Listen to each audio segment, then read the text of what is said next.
Time speed and distance के इस part में हम देखेंगे ट्रेन से रिलेटेड, रिलेटिव स्पीड से रिलेटेड सारे एग्जांपल्स और सभी तरह के क्वेश्चंस को करने का हम कॉन्सेप्ट और शॉर्टकट सीखेंगे। तो चलिए स्टार्ट करते हैं आज की क्लास।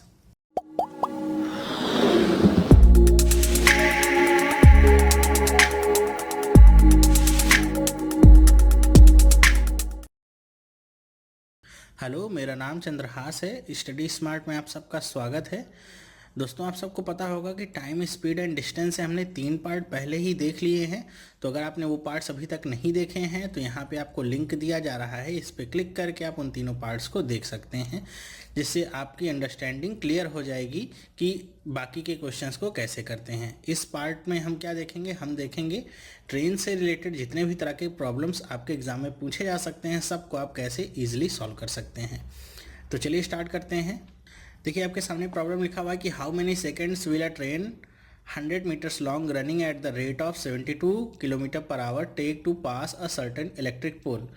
कि कोई 100 मीटर लंबी ट्रेन है जो 72 किलोमीटर प्रति घंटा की रफ्तार से चल रही है, वो किसी इलेक्ट्रिक पोल को कितनी देर में पास कर लेगी। इस तरह के क्वेश्चंस जो होते हैं, इसमें कॉन्सेप्ट आपको क्या सीखना होता है, कुछ भी नया ऐड नहीं होता है। आपका जो फॉर्मूला हमने शुरुआत में देखा था, speed equal to distance upon में टाइम, वही फॉर्मूला होता है, बस इसके जो प्रकार हैं वो बदल जाते हैं। मतलब क्या होता है कि देख लीजिए कि अगर कोई भी ट्रेन है वो किसी पोल को पार करती है या फिर किसी खड़े हुए व्यक्ति को पार करती है, तो जब भी पोल या व्यक्ति को पार करती है तो हम कभी भी इनकी विड्थ या लेंथ को नहीं काउंट करते हैं। इस बात का ध्यान रखना होगा।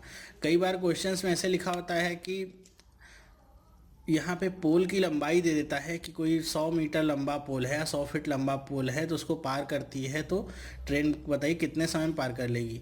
तो कभी भी पोल की लंबाई मैटर नहीं करेगी, पोल की चौड़ाई कितनी है ये भी मैटर आपकी नहीं करेगी। इसी तरह आदमी के केस में भी यही होता है। तो इसमें डिस्टेंस क्या हो जाती है? डिस्टेंस होगी, मान लीजिए ऐसे अगर ये ट्रेन है तो डिस्टेंस क्या होगी इसकी? डिस्टेंस, इसकी जो लेंथ होगी यही पूरी क्या होगी? डिस्टेंस होगी। तो हमको डिस्टेंस की जगह पे क्या रखना है? ट्रेन की लेंथ को रखना है। स्पीड आपको दिया ही रहेगा, टाइम आपसे अगर पूछा है तो टाइम निकाल सकते हैं। ठीक है, तो बस इतना ही सीखना था कि डिस्टेंस की जगह पे आपको क्या रखना है। डिस्टेंस की जगह पे आपको लेंथ ऑफ ट्रेन रखना है।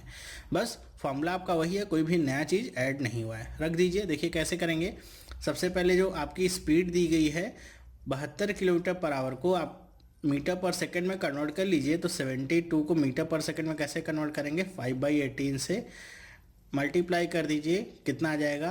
20 मीटर पर सेकंड। ठीक है, अब रख दीजिए फॉर्मूला। क्या रखा हुआ है? Speed equal to LT upon में T। स्पीड आपको पता चल गई कितनी है? 20। LT कितना है आपका? 100 मीटर लंबी ट्रेन है और T कितना है? इतना है। कट करेंगे, 5 टाइम्स कट होगा तो T की वैल्यू क्या आ गई? 5 सेकेंड्स। ठीक है, तो आसानी से आप इसे सॉल्व कर सकते हैं। इस तरह से कोई भी नया फार्मूला ऐड नहीं किया है हमने। इतनी बात बस आपको ध्यान में रखनी है कि जो भी लेंथ होगी, जब भी पोल होगा कोई या कोई भी व्यक्ति होगा, तो उसकी जो विड्थ होती है उसे हम काउंट नहीं करते हैं। आई होप आपको समझ में आया होगा। चलिए चलते हैं दूसरी प्रॉब्लम पे। अब देखिए सेकंड प्रॉब्लम क्या है कि a train crosses a platform of length 150 metres in 15 seconds and a man standing on it in 9 seconds. The train is traveling at uniform speed. Length of train is. अब यहाँ पे देखिए क्या करेंगे, कोई ट्रेन है, मान लीजिए कोई आपकी ट्रेन है। अब ये एक पार करती है प्लेटफॉर्म को। ये आपका मान लीजिए प्लेटफॉर्म है, ऐसे बना हुआ है और इसकी लंबाई कितनी दे दिया है? 150 मीटर लंबाई ये प्लेटफॉर्म है। इस पूरे प्लेटफॉर्म को पार कर लेती है 15 सेकंड में और इस पे कोई व्यक्ति खड़ा है जिसे पार करती है वो 9 सेकंड में। तो आपको ट्रेन की लंबाई बतानी है। तो जब भी हमने देखा था कि व्यक्ति की बात आएगी तो कभी भी हमारा डिस्टेंस में कुछ ऐड नहीं होता है, केवल लेंथ ही ऐड होती है ट्रेन की। लेकिन जब कभी प्लेटफॉर्म की बात आ जाए या किसी ब्रिज की बात आ जाए तो हम क्या करेंगे कि उस प्लेटफॉर्म की लेंथ भी इस डिस्टेंस में ऐड कर देंगे। मतलब इन केस ऑफ प्लेटफॉर्म या फिर ब्रिज हो तो हमारी जो डिस्टेंस होती है वो क्या हो जाती है? लेंथ ऑफ ट्रेन तो रहेगा ही, प्लस लेंथ ऑफ प्लेटफॉर्म या लेंथ ऑफ ब्रिज जो भी कह लीजिए वो ऐड हो जाता है। तो फॉर्मूला हमारा वही रहता है, speed equal to what? Distance upon में टाइम, डिस्टेंस की जगह पे क्या रखेंगे आप, L T plus L P upon में टी।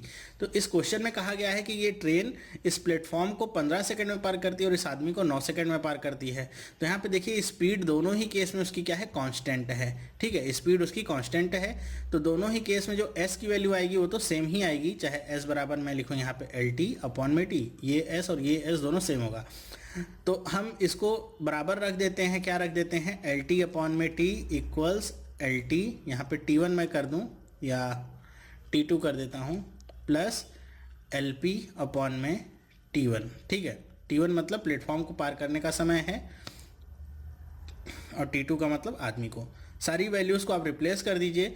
लेंथ ऑफ ट्रेन तो आपको पता नहीं है तो उसे नहीं रखेंगे।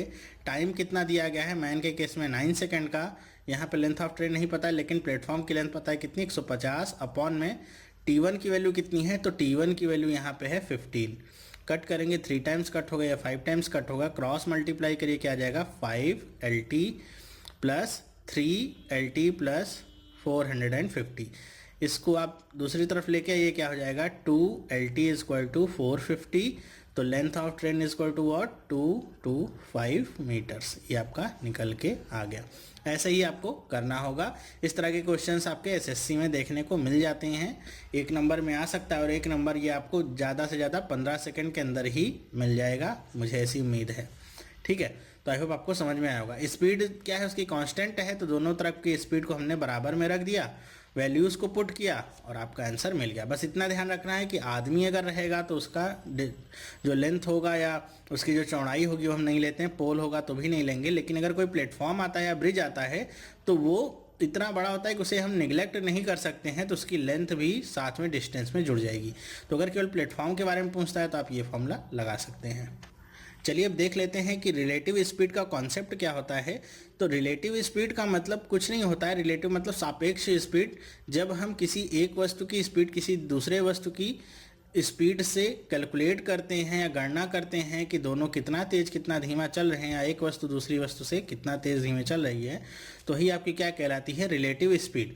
तो रिलेटिव स्पीड का फंडा कुछ खास नहीं है, बस इतना ध्यान रखिएगा कि मान लीजिए कोई वो चाहे ट्रेन हो, चाहे वो कोई बस हो, चाहे कार हो, मतलब कोई भी 2 ऑब्जेक्ट्स होने चाहिए। अगर वो आपके अपोजिट डायरेक्शन में आ रहे हैं, मतलब ये आपका दूसरी तरफ जा रहा है, ये अपोजिट डायरेक्शन में इसके आ रहा है, तो ऐसे केस में मान लीजिए इसकी स्पीड S1 है और इसकी स्पीड क्या है, S2 है। तो आपने देखा होगा कि आपके अपोजिट से जब कोई जाता है, जैसे आप ट्रेन में बैठे रहें, आप बाइक से जाते रहें, कार में बैठे रहें, तो आपके अपोजिट से जब कोई जाता है तो आपको बहुत ही तेज़ी के साथ निकलता हुआ समझ में आता है कि उसकी स्पीड बहुत ज़्यादा तेज़ है। ठीक है, तो वही फंडा यहाँ पे लगेगा कि जब भी कोई अपोजिट से आपके निकलता है, गुजरता है, तो आपकी जो रिलेटिव स्पीड होती है वो क्या होती है, ऐड हो जाती है, S1 प्लस S2। तो अगर रिलेटिव स्पीड की बात करेंगे, इन केस जब दोनों अपोजिट में आ रहे हैं तो क्या होगी, S1 प्लस S2। दूसरी बात कि अगर दोनों सेम डायरेक्शन में ट्रेवल कर रहे हैं, ठीक है, इसकी स्पीड S1 है, इसकी स्पीड S2 है, जरूरी नहीं कि बगल बगल ही हो, आगे पीछे भी हो सकते हैं, लेकिन डायरेक्शन सेम ही है, मतलब दोनों एक ही तरफ जा रहे हैं, चाहे इधर को जाएं चाहे इधर को जाएं, एक ही डायरेक्शन में जाएंगे। तो ऐसी स्थिति में क्या होता है कि हमको जो आगे चल रही वस्तु होती है, कोई भी, चाहे कार हो, चाहे बाइक हो, चाहे ट्रेन हो, वो बहुत अपनी जितनी स्पीड पे होती है उतनी स्पीड पे समझ में नहीं आती। मान लीजिए यहाँ पे 2 आपकी ट्रेनें हैं, दोनों ही चल रही हैं, एक साथ ही चल रही हैं, दोनों की रफ्तार 90 किलोमीटर प्रति घंटा है। तो दोनों अगर पैरेलल ट्रैक पे चलेंगी एक बराबर में, तो जो इसके अंदर लोग बैठे होंगे दोनों को ऐसा लगेगा ही नहीं कि दोनों ट्रेनें चल रही हैं, क्योंकि दोनों की रफ्तार क्या होगी, बराबर होगी। ठीक है, तो आगे पीछे होने का सवाल नहीं होगा, दोनों एकदम स्टेशनरी ही समझ में आएंगी। तो ऐसी स्थिति में हम क्या करते हैं कि दोनों स्पीडों को हम क्या कर लेते हैं, माइनस कर लेते हैं, अगर हमारा दोनों एक ही डायरेक्शन में चल रहे हों। तो ये आपके लिए सबसे इंपॉर्टेंट है स्पीड का फंडा, कि अगर अपोजिट में होंगे तो दोनों को प्लस कर लेंगे और सेम डायरेक्शन में होंगे तो दोनों को माइनस कर लेंगे। तो आपके ट्रेन से इस तरह के क्वेश्चंस बहुत ज़्यादा आते हैं कि 2 ट्रेनें हैं, वो एक दूसरे को क्रॉस करती हैं अपोजिट डायरेक्शन से, सेम डायरेक्शन से, ठीक है, या किसी आदमी को क्रॉस करती हैं सेम डायरेक्शन से, अपोजिट डायरेक्शन से। तो वहाँ पे आपसे पूछा जा सकता है कि किसी ट्रेन की स्पीड, किसी की लेंथ, किसी का टाइम। तो कैसे निकालना है, देखिए फॉर्मूला आपका बदला नहीं है। फॉर्मूला क्या है, S बराबर डिस्टेंस अपॉन में टाइम। तो अगर दो ट्रेनों की बात होगी तो यहाँ पे एस की जगह पे हमको रिलेटिव स्पीड का कॉन्सेप्ट लेना पड़ेगा कि अगर दोनों ट्रेनें अपोजिट डायरेक्शन में हैं, तो अपोजिट डायरेक्शन में है तो आपको ये फॉर्मूला आप चाहे याद कर लीजिए चाहे यहाँ पे समझ लीजिए। अपोजिट डायरेक्शन में है तो एस की जगह पे क्या आ जाएगा, S1 प्लस S2। डिस्टेंस की जगह पे क्या आ जाएगा, देखिए दो ट्रेनें आपकी होंगी, इसकी लेंथ मान लीजिए L1 है और इसकी लेंथ L2 है, तो दोनों एक दूसरे को क्रॉस करेंगी तो दोनों को पूरी की पूरी लेंथ ही क्रॉस करनी होगी। तो लेंथ क्या हो जाएगी, ऐड हो जाएगी L1 प्लस L2। और कितना टाइम लगेगा, वो टाइम। ये अपोजिट डायरेक्शन में अगर ट्रेनें ट्रेवल कर रही हैं तो उसका ये एक इक्वेशन है। वहीं अगर सेम डायरेक्शन में ट्रेवल कर रही होंगी तो क्या होगा, स्पीड की जगह पे आपको रिलेटिव स्पीड क्या रखनी है, S1 माइनस S2। और लेंथ की जगह पे आपको क्या रखना है, लेंथ तो दोनों ही केसेस में पूरा ही पार करना होगा। तो क्या होगा, L1 प्लस L2 अपॉन में T। ये आपका क्या हो गया, सेम आपके अगर डायरेक्शन में चल रहे हैं ऑब्जेक्ट्स तो उनके लिए है। तो ज़रूरी नहीं है कि ये ट्रेन के लिए ही हो, ये आपका चाहे कार की बात करेगा, चाहे बस की बात करेगा, किसी की भी बात करेगा, सब में आपका यही नियम लागू होगा। क्योंकि हमारा जो मेन फार्मूला है, फार्मूला तो हमारा वही है, बस उसके प्रकार बदल गए हैं कि एस की जगह पे क्या रखना है, बस ये बदल गया, डी की जगह पे क्या रखना है ये बदल गया है। ठीक है, आई होप आपको ये दोनों इक्वेशन समझ में आए होंगे। अभी इस पर हम कुछ फॉर्मूला भी और देखेंगे कि सेम केस में अगर होता है, जैसे यहाँ पे अभी हम बात कर रहे थे तो दोनों ट्रेनों को पूरा पार करना पड़ा है। अभी आगे एक एग्जाम्पल हम देखेंगे, देखिएगा उसमें आप कंफ्यूज मत होइएगा, उसमें थोड़ा कॉन्सेप्ट दूसरा है। ठीक है, तो अब हम चलते हैं, देखते हैं इस पे कुछ क्वेश्चंस को, कैसे हम इनके क्वेश्चंस को करेंगे। ठीक है, देखिए पहला क्वेश्चन है आपके सामने कि two trains of length 105 metre and 90 metre respectively run at the speed of 45 kilometre per hour and 72 kilometre per hour respectively in opposite direction. जब भी आपसे डायरेक्शन की बात होगी ट्रेन्स की तो डायरेक्शन आप देख लीजिएगा क्या बताया गया, अपोजिट है, सेम है। ठीक है, तो इस तरह का जो डायरेक्शन होगा ये आपके लिए बहुत ही इंपॉर्टेंट रोल प्ले करता है। इसी से आपका सारा क्वेश्चन बन भी सकता है और बिगड़ भी सकता है, बाकी सारी चीज़ें वही रहेगी। तो यहाँ पे क्या पूछा गया, find the time which they take to cross each other. Time आपको बताना है कि जिसमें वो दोनों एक दूसरे को क्रॉस कर लेंगी। तो हमको पता है कि हमको फॉर्मूला कौन सा लगाना है, speed equal to distance upon में टाइम। एक ही फॉर्मूला है, वही हम बार बार लगा रहे हैं, लेकिन स्पीड यहाँ पे क्या हो जाएगी, अब रिलेटिव स्पीड की बात करें और अपोजिट डायरेक्शन में है तो हमको पता है क्या लगाएंगे, S1 प्लस S2 बराबर लेंथ क्या है, L1 प्लस, सॉरी ये LT लिख गया, L1 प्लस L2 अपॉन में T। अब यहाँ पे S1 S2 की वैल्यू देख लीजिए क्या है, ये आपकी किलोमीटर पर आवर में है, तो पहले मैं दोनों को ऐड कर लेता हूँ, फिर 5/18 से हम मल्टीप्लाई कर लेंगे।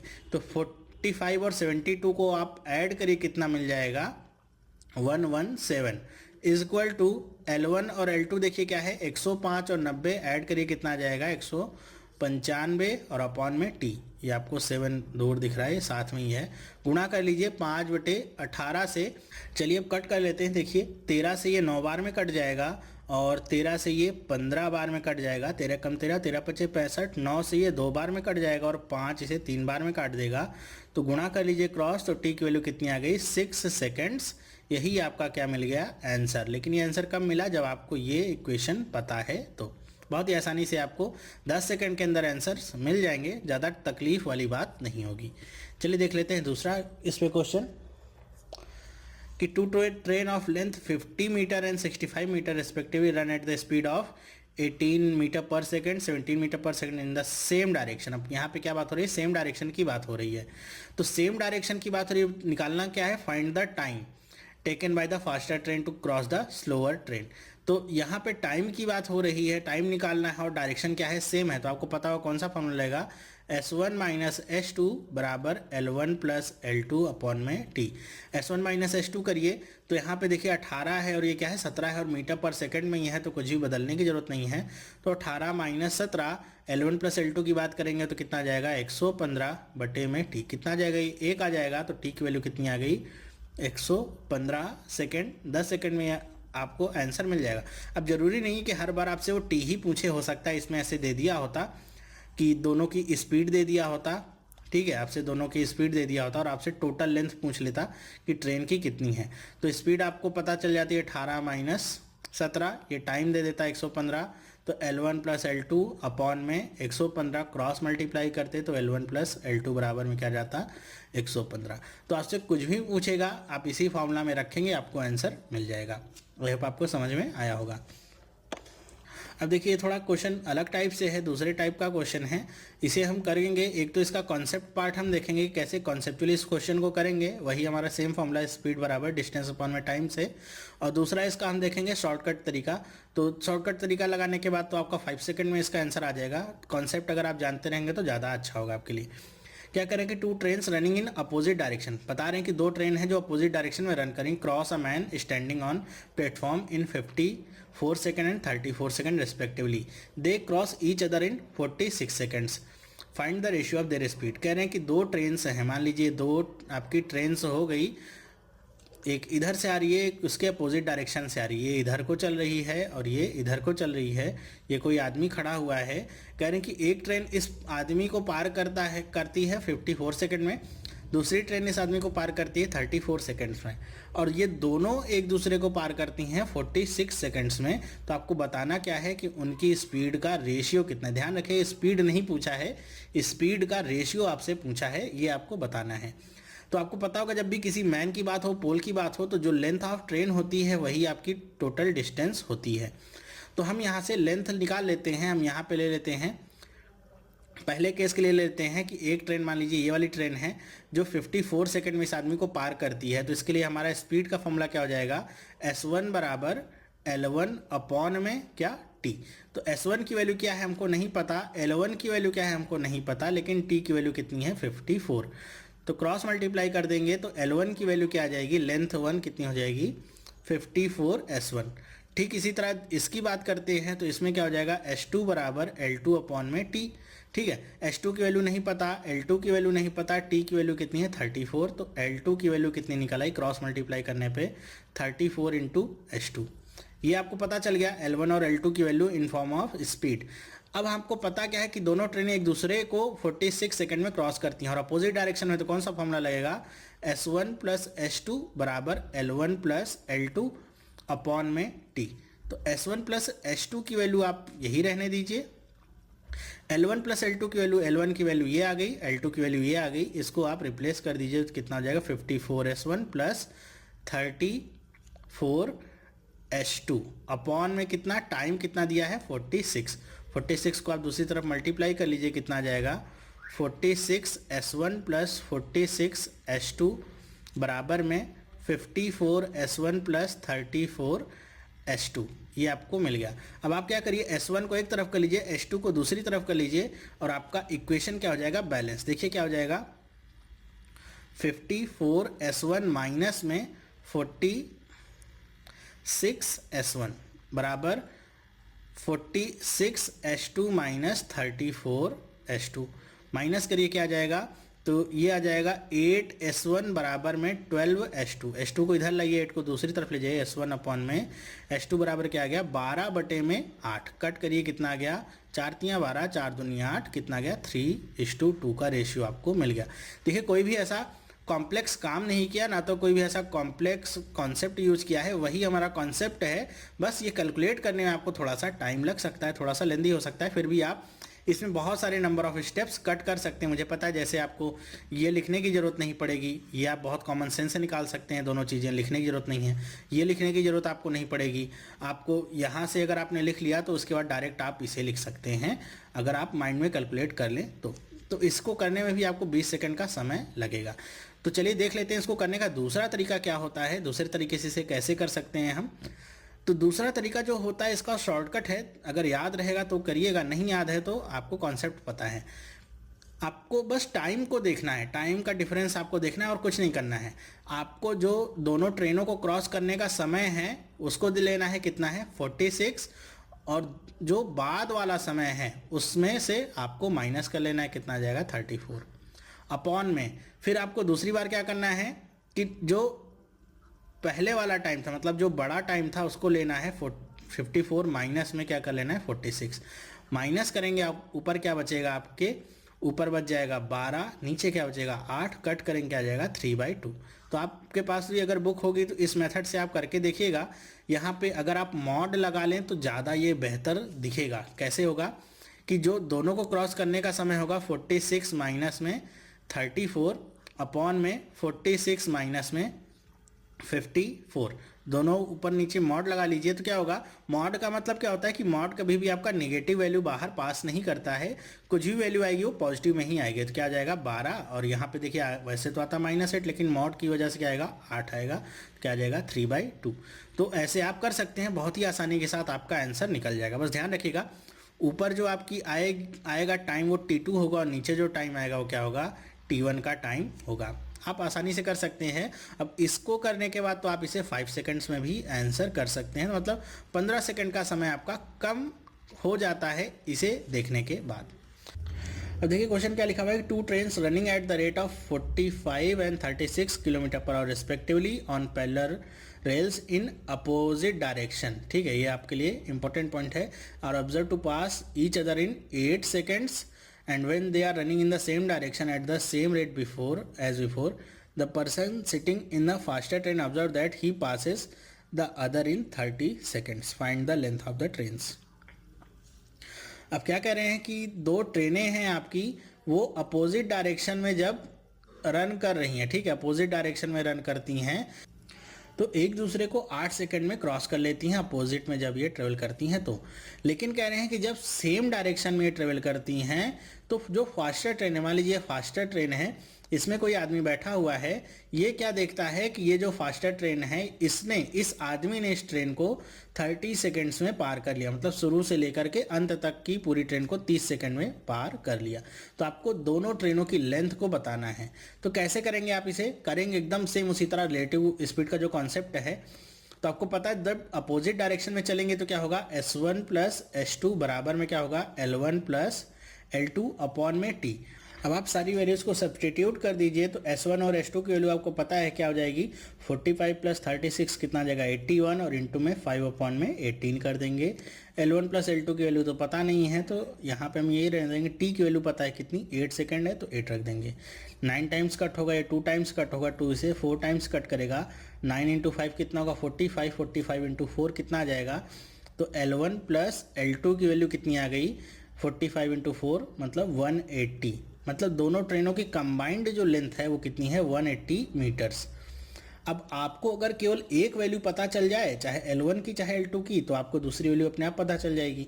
तो दूसरी वैल्यू कहाँ से पता चलेगी, ये जो आपका बाद वाली कंडीशन है उससे। तो यहाँ पे आपको थोड़ा सा ध्यान देना होगा, यहाँ पे बात नहीं की जा रही है कि ये पूरी ट्रेन इस पूरी ट्रेन को क्रॉस कर रही है, यहाँ पे बात की जा रही है कि ये जो आदमी यहाँ पे बैठा हुआ वो इस पूरी ट्रेन को क्रॉस करेगा।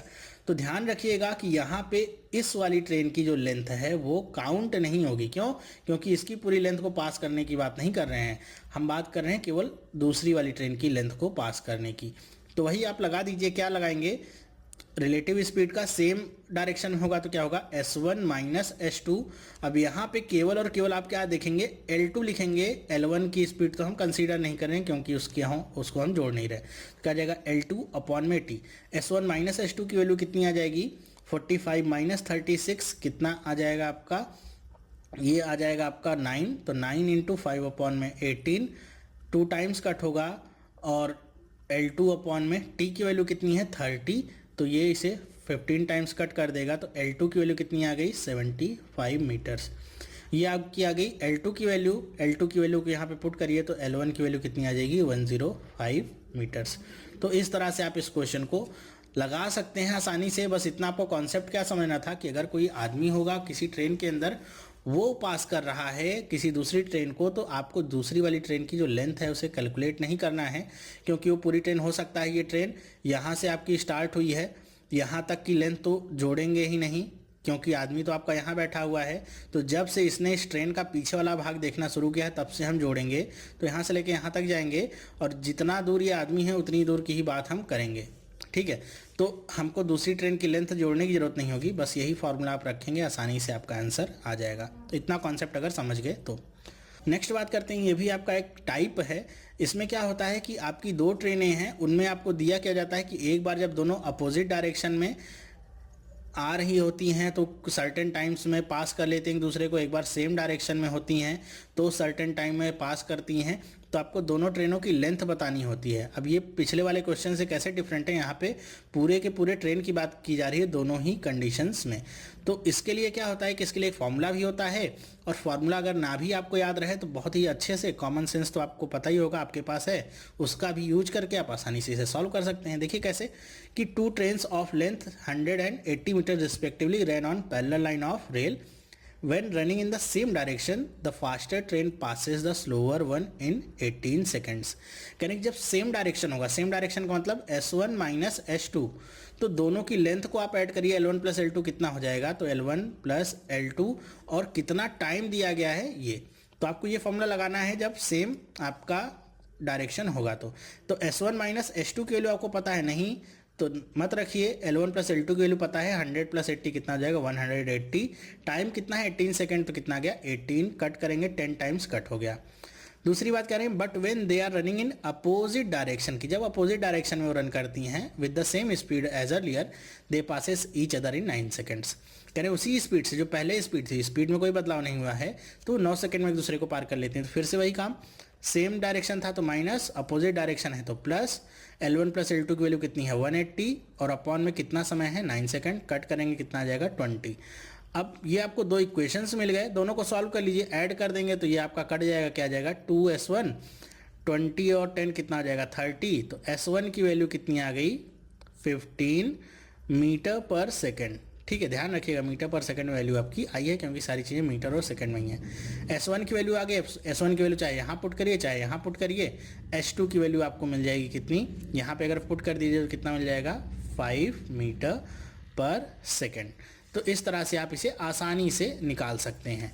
तो अगर आपसे फास्टर ट्रेन की स्पीड पूछता है तो 15 मीटर पर सेकंड, स्लोअर ट्रेन की स्पीड पूछता है तो 5 मीटर पर सेकंड। दोनों ही ज़्यादा करने में भी टाइम नहीं, 15 सेकंड में आपको आंसर ये मिल जाएगा। ठीक है, इसके लिए कुछ फॉर्मूला भी यूज़ होता है, लेकिन मुझे लगता है अगर ये आपको पता चल गया तो इससे आसान और क्या होगा। फॉर्मूला भी देख लीजिए क्या होता है। फॉर्मूला आपका होता है लेंथ ऑफ फास्टर ट्रेन अगर आपको निकालना है तो क्या होता है कि L1 प्लस L2 अपॉन में 2, दोनों लेंथ को जोड़ के आपको 2 से भाग दे देना है, ब्रैकेट में 1 अपॉन में T1 प्लस 1 अपॉन में T2। ध्यान रखिएगा फास्टर ट्रेन के लिए है, स्पीड निकालने के लिए। तो L1 प्लस L2 की वैल्यू कितनी है 180, 180 को 2 से डिवाइड करेंगे कितना आ जाएगा 90। यहाँ पे T1 की वैल्यू कितनी है आपकी 18 है, तो 18 रखेंगे, प्लस T2 की वैल्यू कितनी है 9 है, तो इसे आप एलसीएम ले लीजिए, कितना आ जाएगा 18 और ऊपर कितना आ जाएगा 3 इंटू में कितना आ जाएगा 90। ये 5 बार कटेगा, 5 तियाँ 15 मीटर पर सेकेंड आंसर मिल जाएगा। और स्लोअर ट्रेन की अगर बात करेगा आपसे निकालने के लिए तो ये जहाँ पे प्लस आपका लगा हुआ है वहीं पे आप क्या लगा देंगे माइनस का साइन।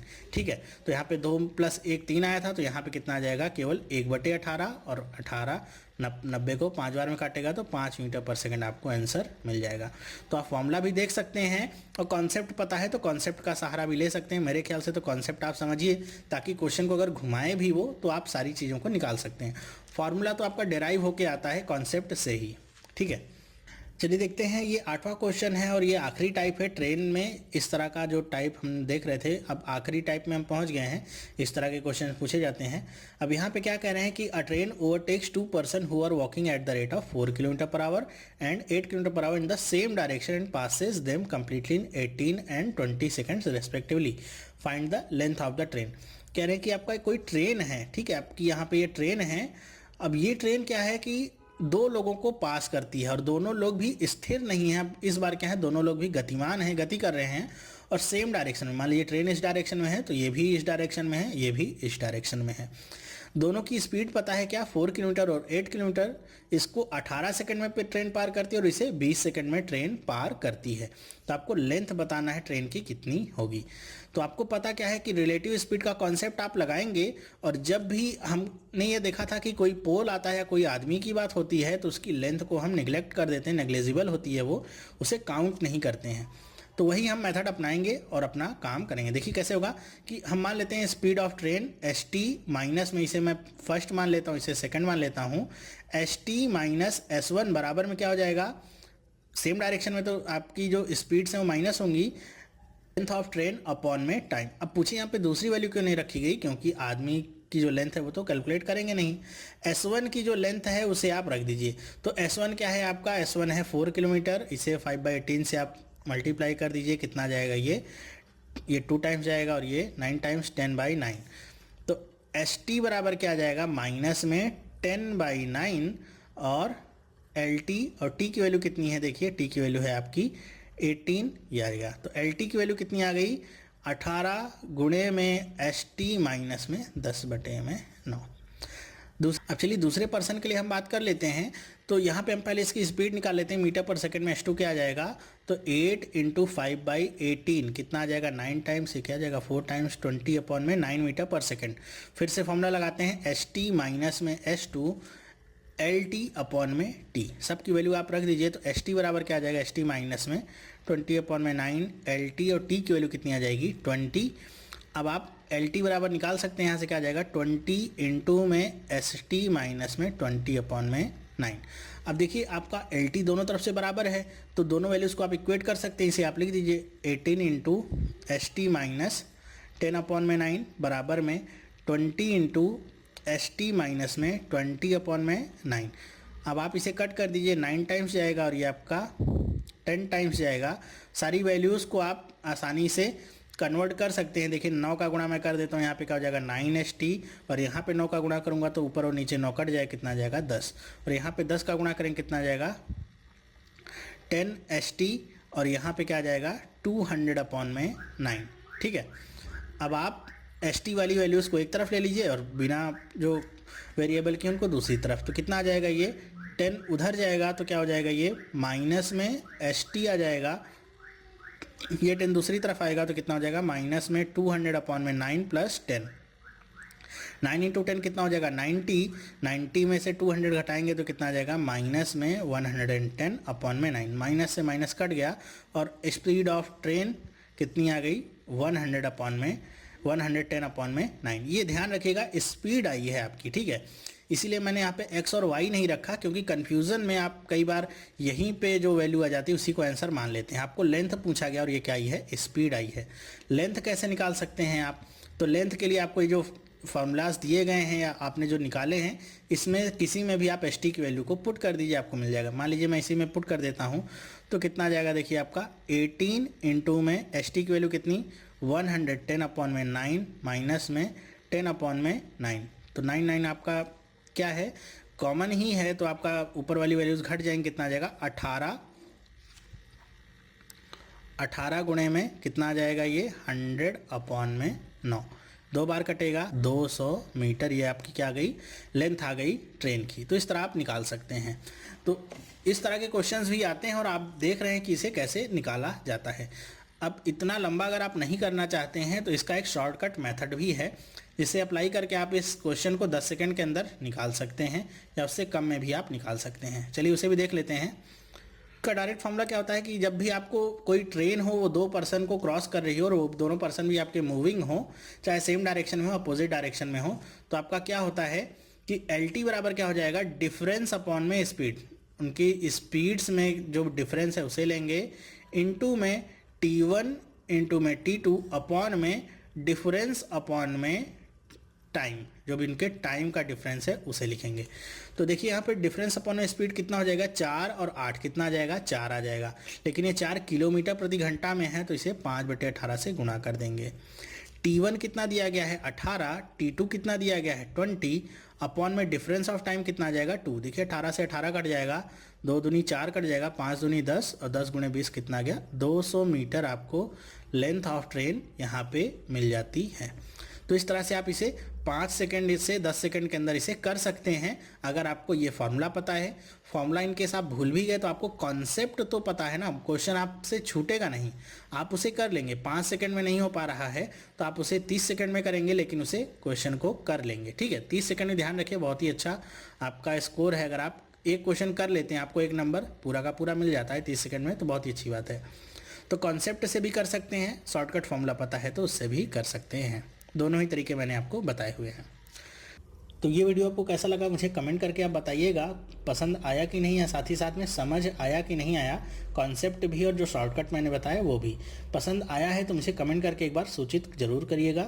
साथ ही साथ अगर आप इस चैनल पर नए हैं, पहली बार मेरी वीडियो को आपने देखा है तो चैनल को सब्सक्राइब करिए।